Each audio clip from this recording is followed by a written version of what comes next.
knowing what Eden went through with the loss of a baby, that was hard.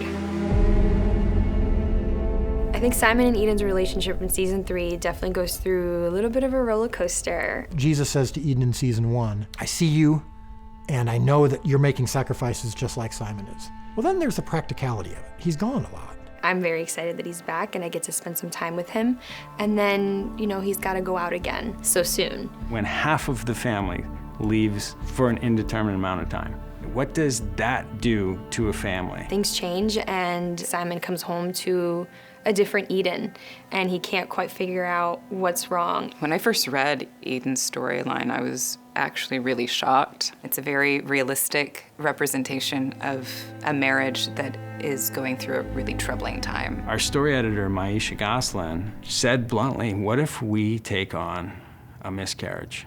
And at first, you've got 3 guys in the room, and we're like, yeah, I don't know who the person to handle that is. The idea that we would put it out on screen felt dicey, but what impact that might have for Eden at this time when people were even having less conversation about it. I can't even imagine the reality of a miscarriage during that time period. Most biblical shows are not showing the realities of the pain, the physical pain of being a woman. For Simon, who's as dude a character as we have, to feel his own inadequacies, his own inability to protect, we were like, that's it. I think it's really significant that The Chosen is telling Eden's story this way because women matter.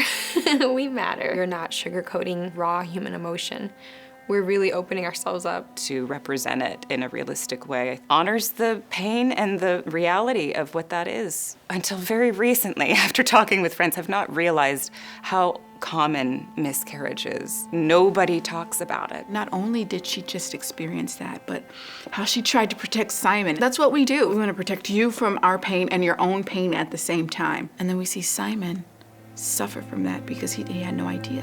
How do you come back from that? It comes as much of a shock to the audience as it does to Simon himself. How does he deal with it? How do you go out there and heal other people when you're still hurting inside? Couple that with the fact your buddy is the Messiah, the God of the universe. Does that mean he's no longer with you, or does he no longer care about you? Simon is kind of thinking, well, you can do all these miracles, Jesus, why can't you save my kid?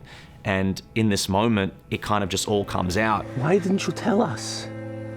Because I'm furious, John. I'm so angry. Simon doesn't even know how to compute that strained relationship. He's still thinking, it's a very male thing, by the way, how do I fix it? I want to fix it immediately. John kind of sees that explosion in front of him. How could he let something like this That's not the right way to think about happen this. to Eden? Happen to me? Throughout season 3, we have Jesus doing amazing things, right? We're healing left and right, but some feel like they're left out. I don't think Eden would ever just say this, but I think subconsciously, both of them thought they had some level of immunity to this sort of thing. Because Simon sort of throws that at her. You're upset I was on a mission. You're putting words in my mouth. Were they in your head? Don't ask me that. You can't ask me that. When you go through something, a loss so traumatic, to see, someone be healed just by touching his fabric, that was hard. We're all going through tragedies and struggles. So while we might see someone getting hope, we shouldn't lose hope. If you're not feeling like you're the Veronica in this story, you're the Eden right now going through your own tribulations, that eventually you'll get to a point where you will be Veronica. Everyone can be Veronica. It's just, you just gotta wait for your chapter. It's really hard to build that spiritual maturity to be genuinely happy for them while you're suffering.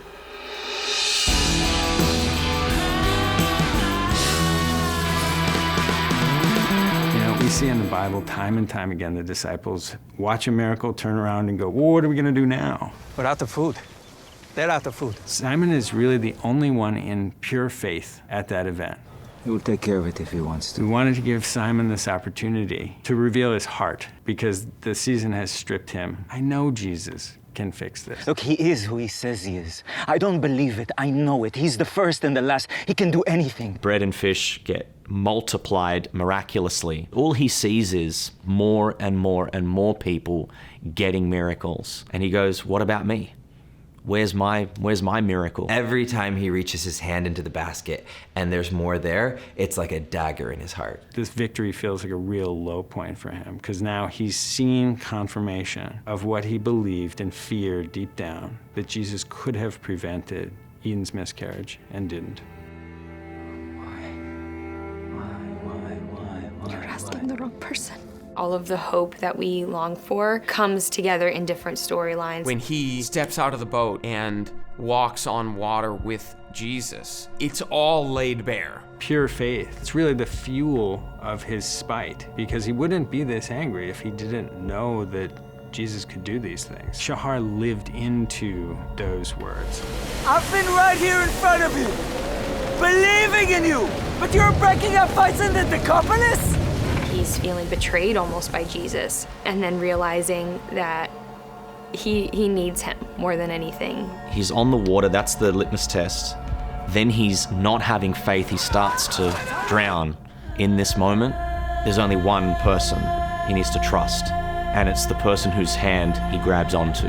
Their touch is what brings Simon back from his overthinking, from his fear. Jesus brings him out. Simultaneously, Eden is being healed as Eden is in the water and Simon is in the water. Simon has this literal physical encounter and touch by God where he pulls him out of the water, where Eden is in the water looking for a touch by God to spiritually cleanse her and heal her. It completely heals her from all of her pain, all of her suffering. That's happening with him as well. So when he comes home, there's just a sense of wholeness and we're complete again. It's almost like a mini baptism. He's just been washed and he's been saved by Jesus. John is empathetic in that moment, and me as an actor, it was not hard to be empathetic in that moment and compassionate. In the midst of all of these incredible miracles, it reminds us that this story is just about people too. We do want to take advantage of opportunities to see that 2,000 years ago, even with Jesus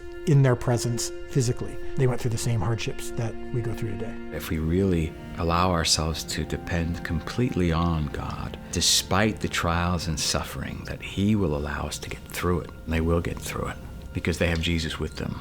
The pain and the sense of maybe even betrayal of losing a child or a pregnancy, the faith that could waver following that doesn't make you a bad person or a bad Christian to feel lost and like, why did this happen? Eden's story is so important. People need to hear it. This is going to help so many women especially not feel alone. Hopefully will be comforting in the end. I think about people who may not have that in family and friends, the support that they need. We think that we can do things ourselves, but without the one that gave us life, I think that there's always going to be something missing. That spiritual touch and connection with God is everything,